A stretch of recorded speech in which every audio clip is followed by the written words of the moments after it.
আপনারা যদি আল্লাহর কুদরত ডাইরেক্ট দেখতে চান এবং ইবলিসের সাথে সাক্ষাৎ করতে চান, ফজরের সময় একটু চেষ্টা করলে পাবেন। সিস্টেমটা বলবো আমি। হাদিসে আসছে নবী করিম সাল্লাল্লাহু আলাইহি সাল্লাম বলেছেন, মানুষ যখন শোয়, ঘুমায় রাতে, তার কপালের উপরে ইবলিস 3টা গিরা দেয়। কয়টা গিরা দেয় ভাই? 3টা গিরা দেয়। এই গিরা দেওয়ার মানে হলো তাকে অলস করে রাখা।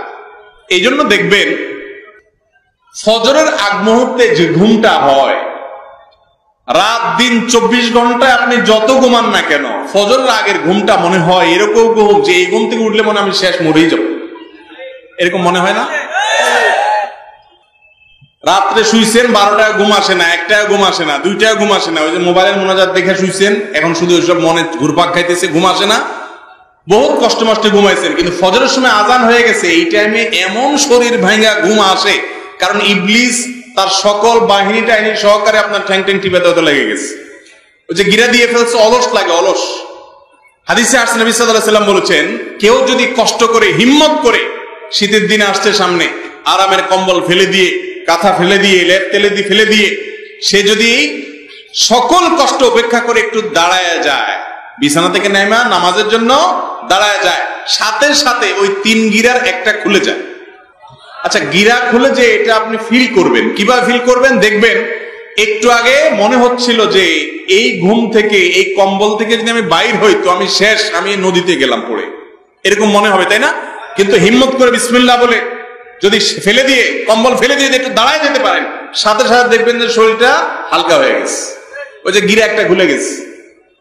এরপরে গিরা আরো 2টা থাকে, তখনও কাছে মুছু লাগে। এবার শয়তান বলে কি, দেখছে যে শোয়াই তো রাখতে পারলাম না, এবার বলে যে শোনো, উঠছো ভালো কথা, যেই ঠান্ডা, এই টেপের পানি হাত দিলেই শেষ, তুমি সাত করে উঠবে কিন্তু, খবরদার।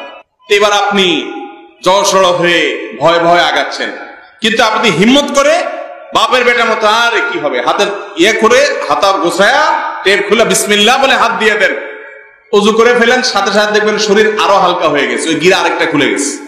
হাদিসে আসছে ওযু করলে গিরা আরেকটা খুলে যায়, শরীর হালকা হয়ে যায়। এরপরে শয়তান দেখছে যে এটাতেও কুলানো গেল না, ওযুও করে ফেলছে বেটা, তখন বলে যে ওযু করে ফেলছো ভালো কথা, নামাজটা ঘরেই পড়ে ফেলো, যে ঠান্ডা বাইরে, বাতাস প্রচুর, ঠান্ডা লেগে যাবে, তোমার পরে সমস্যা হবে, অসুবিধা নাই, জায়েজ আছে তো, মাসালা দিবে, বউরের সাথে নিজামাত করে ফেলো, দিয়া আপনি বাসায় যাওয়ার নামাজ পড়েন।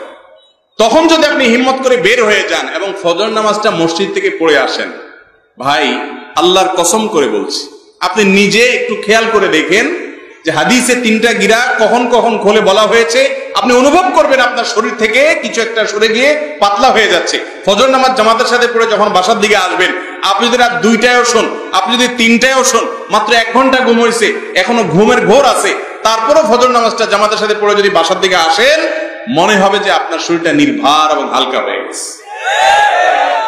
মুসলমান চেনার উপায় হলো ফজরের নামাজ। হাদিসে আসছে যারা মুনাফিক, যারা নামে মুসলমান আসলে মুসলমান না, এই মুনাফিকদের জন্য ফজর নামাজ পড়াটা অনেক কঠিন হয়ে যায়। অতএব ফজরের সময় যখন আপনার কষ্ট হবে, তখন সাথে সাথে এগুলো মনে করবেন যে শয়তানের সাথে কিন্তু আমার লড়াই চলছে, আরে ये कुश्ती तो है আমার ভর কি, কবি ও দবালে কবি তু দবালে, শয়তানের সাথে লড়াই চলছে। আপনি উঠে গেছেন, সে হেরে গেছে, আপনি ওযু করে গেছেন, সে হেরে গেছে, আপনি ফজর পড়ে আসছেন, সে হেরে গেছে। শয়তানকে হারাবো তো ইনশাআল্লাহ। যদি না হারাইতে পারেন, তো এই কোরআনে কিন্তু শয়তানের চ্যালেঞ্জের কথা আল্লাহ উল্লেখ করছে। শয়তান কিন্তু বলে আসছে আল্লাহর কাছ থেকে যে আদমের কারণে জান্নাত থেকে বের হওয়া লাগলো, এই আদমের সন্তানদের সবগুলোকে বিপদগামী করে ছাড়বো, একটাকেও জান্নাতে যেতে দিব না। অতএব ভাইরা আমার, শয়তানের সাথে সংগ্রাম করে আমাদের ঈমানকে টিকাইতে হবে। ফজর নামাজ জামাতের সাথে পড়বেন তো ইনশাআল্লাহ। আল্লাহ আপনি আমাদের সবাইকে সহজ করে দিন। এই জন্য ভাইরা রাতে তাড়াতাড়ি ঘুমায় যান, মোবাইল টিপি যা আছে দিনের বেলায় করেন, নিজের সাথে নিজে সংগ্রাম করেন। আপনি যদি ঢিলা হয়ে যান, ঢিলা, এই যে ডায়রিয়া রোগীর কথা বললাম, যে মোবাইল আপনারা টানে, তো আপনি টানতেছেন, স্ক্রল করতেছেন, কি স্ক্রল করেন ভাই? ফেসবুক, ইউটিউবে কি হারাইছেন? মনে হয় কিছু হারাইছেন, খুঁজতেছেন, স্ক্রল করতে করতে আঙ্গুল ক্ষয় হয়ে যাওয়ার দশা হয়ে যায়। কত কিলোমিটার স্ক্রল করে গেছেন তার কোনো হদিস নেই। নেক্সট সুরত দিয়ে একটা ওয়াজ শুনতে ঢুকছি, এরপরে কত ওয়াজের ভিতরে ঢুকে যায় নিজেও জানে না। নিজেকে নিয়ন্ত্রণ করতে না পারলে তার নাম হলো ঢিলা। তার নাম কি ভাই? ডাইরেক্ট হয়ে গেছে। নিয়ন্ত্রণ করতে হবে ইনশাআল্লাহ। আপনারা বেশিরভাগ মানুষ তরুণ যুবক, আপনারা যদি চেষ্টা করেন যে আমি রাত 10টার পরে আর মোবাইলে কোনো অ্যাপে ঢুকবো না, সম্ভব না? অসম্ভব। চেষ্টা করতে হবে না ইনশাআল্লাহ? আল্লাহ আমাদের সবাইকে সেই হিম্মত দান করেন। নামাজ হলো বান্দার সাথে আল্লাহর কানেকশনের সিঁড়ি, সোপান। এর মাধ্যমে আল্লাহর সাথে কানেক্টেড হওয়া যায়। যে নামাজ পড়ে না, ওমর রাদিয়াল্লাহু তাআলা বলছেন লা হিজ্জা ফিল ইসলাম লিমান তারাকাস সালাহ, যে নামাজ পড়ে না ইসলামে তার কোনো হিস্সাই নেই, কোনো ভাগই নেই, সে নিজেকে মুসলমান দাবি করার নৈতিক অধিকারই রাখে না। আর আমাদের দেশে অনেকে আছে বলে যে নামাজ না পড়লে কি হয়েছে, ইমান, নামাজ না পড়লে কি হয়েছে, ইমান নাকি তার আছে। এটা হলো ওই যে গায়ের থেকে গন্ধ বাইর হয়, নাম হলো আতর আলী, ওরকম হয়েছে আর কি। গার থেকে দুর্গন্ধ ছাড়া কিছু নাই, কিন্তু নাম কি আতর আলী। নামাজ এক ওয়াক্তও পড়ে না, কিন্তু বলে কি আছে, ইমান আছে। এরকম ইমান আছে আপনার যে আপনি নামাজ পড়েন। অতএব 5 ওয়াক্ত নামাজ পড়বো তো ইনশাআল্লাহ।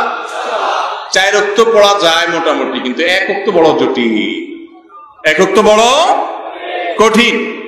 সেটা হলো কোন ওয়াক্ত? মাগরিব, ফজর।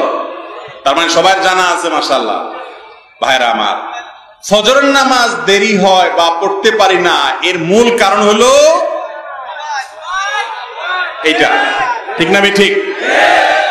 এশার পরে দ্রুত শুয়ে যাওয়া হলো কোরআন হাদিসের নির্দেশ, কিন্তু আমরা 11টা 12টা বাজে একটা একটা করে সব দেখে এরপরে মোবাইলে মুনাজাত করি, শুয়া শুয়া বা বসা বসা মুনাজাত করি, এরপরে স্ক্রল করতে থাকি। ভাইরা আমার, হাসির কথা না, এভাবে আমাদের জীবন ধ্বংস হচ্ছে। দেখেন, রোগ প্রতিরোধ ক্ষমতা ধ্বংস শেষ হয়ে গেছে।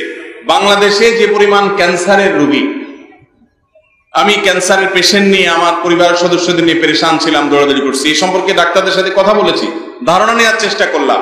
বলে যে এই পরিমাণ ক্যান্সারের রোগী বাংলাদেশে বাড়ছে, এই পরিমাণ কিডনির রোগী বাড়ছে, এই পরিমাণ হার্টের রোগী বাড়ছে, যে ভয়াবহতা আমরা কল্পনাও করতে পারছি না। এক ডাক্তার আমাকে বললেন, ঢাকায় বা সারা দেশে যতগুলো ডায়ালাইসিসের মেশিন আছে কিডনির, এই ডায়ালাইসিস মেশিন গুলো স্লট খালি থাকে না, এত পরিমাণ রোগী হয়েছে, এত পরিমাণ রোগী বাড়ছে ঘরে ঘরে। এই সবগুলার একটা হাজার কারণ থাকতে পারে, এর ভিতরে একটা মৌলিক কারণ হলো যে আমরা আজ সুন্নাহ থেকে, ইসলাম থেকে, সুন্নাহ লাইফস্টাইল থেকে সরে গেছি। এখন ডাক্তাররা বলে যে রাত 10টা থেকে 2টা এই টাইমটার যে ঘুম, এটা আমাদের বডিতে ইমিউন সিস্টেমকে স্ট্রং করে, রোগ প্রতিরোধ ক্ষমতা বৃদ্ধি করে। আপনি শনি রাত 12টা 1টা বাজে আপনার শরীরে রোগ প্রতিরোধ ক্ষমতা থাকবে কোত্থেকে? সব ধ্বংস হয়ে যাচ্ছে। ভাইরা আমার, সুন্নাতের অনুসরণের মধ্যেই কল্যাণ আছে, এর বাইরে অন্য কোথাও কোনো কল্যাণ নাই। অতএব আমাদেরকে ফজরের নামাজ পড়ার অভ্যাস করতে হবে। ফজরের অভ্যাস করতে হলে রাত্রে তাড়াতাড়ি শুইতে হবে। রাত্রে তাড়াতাড়ি শুইলে অটোমেটিক ফজর পড়া সহজ হবে। এই জন্য আমি ওয়াজ মাহফিলগুলোর ব্যাপারে আকুল আবেদন করি। আমার ভাইকেও আমি বলেছি, উনি নিজেও জানেন যে আমরা চেষ্টা করি মাহফিলগুলো যত তাড়াতাড়ি শেষ করা যায়। কারণ অনেক জায়গায় আছে 12টা 1টা 1:30 2টা পর্যন্ত মাহফিল হয়, এরপরে যাইয়া শ্রোতা তো পরের কথা, বক্তা বেচারার ফজরের তো টানাটানি হওয়ার কথা, কি বলেন? অতএব এটা তো কখনো সুন্নাহ সম্মত বিষয় হতে পারে না। তো আপনারা সবাই ফজর নামাজ জামাতের সাথে পড়বেন তো ইনশাআল্লাহ?